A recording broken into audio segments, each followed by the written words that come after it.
Welcome to episode 1 of our podcast on inspection of wire rope for cranes.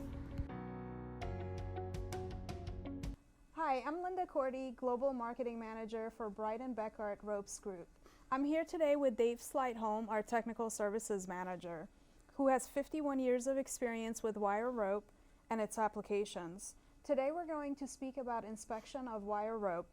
To start, we'll be looking at the overview of ASME B3030 safety standards. Thanks, Linda. It's good to be here.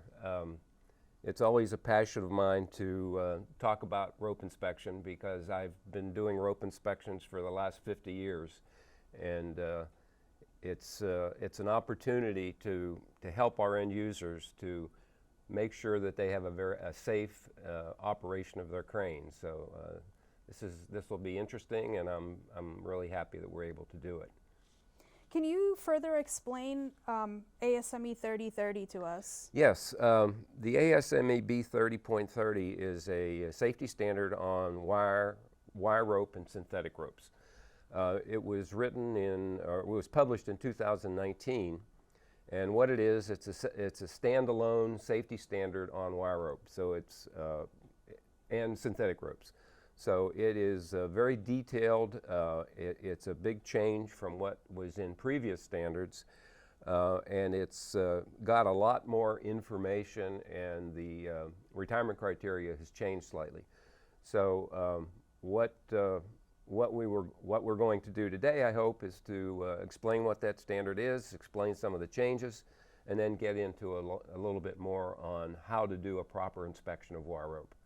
The B30.30 standard was written to, as I said, as a standalone standard, and it will replace all the details that are written in like 19 of the 32 B30 standards, safety standards, so that each of these standards is revised every 5 years by ASME policy. So when each of the 19 other standards covering wire rope and the various types of equipment using wire rope, the standard will, or the revised standard will reference B30.30 instead of every time all those other 19 standards are revised every 5 years, they have to change things. So that's the reason that this was done. And at that same time, what they did is they put a lot more information in, and they included information on synthetic ropes as well as wire ropes. And also some good things that they did, they included some pictures of various types of failures so that it would help the end user do a better inspection. And then there's also detail on storage, installation, maintenance, end terminations, inspection, and retirement criteria, which has been revised slightly. So some of the changes, as I said, are the retirement criteria, which is really important. It's finally recognized that there are different retirement criteria for different types of wire rope. So now what they have is retirement criteria for 6-strand rope and different retirement criteria for 8-strand rope. So what the retirement criteria for rotation-resistant ropes hasn't changed, but the retirement criteria for 6- and 8-strand rope has changed. For instance, to get into a little more detail anyway, the standard used to require ropes to be retired when there are more than 6 wire breaks per lay or 3 wire breaks in 1 strand per lay for all ropes.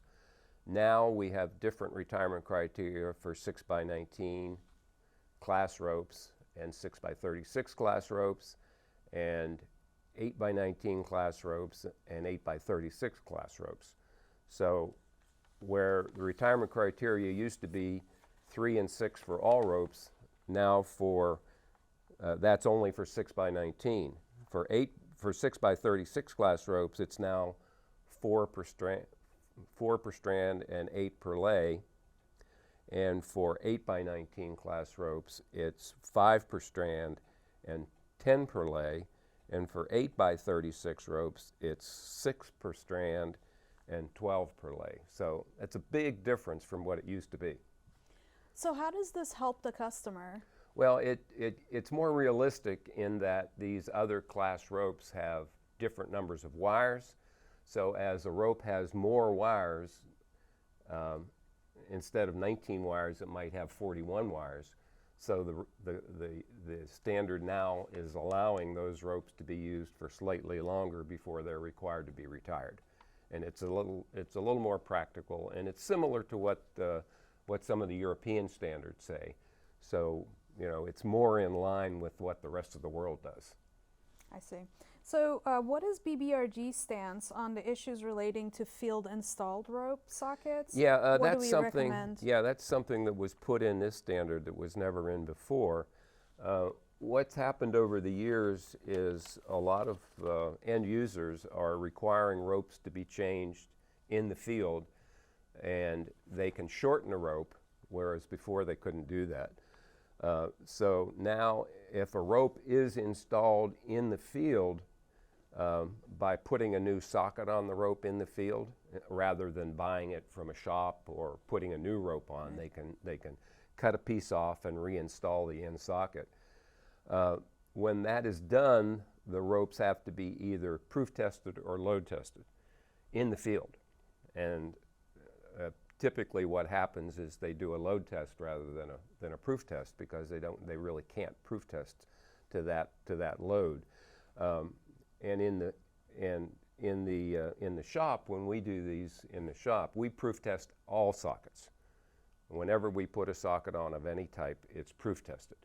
And they really can't do that in the field, but they can load test it, but they can't load test it to the same level as a proof test is done. Usually a proof test is done at twice the safe working load, but on a load test in the field, they can only go to the maximum safe working load, which is they're capable of doing, but it's something that has to be done to make sure that the socket has been installed properly and that it's safe.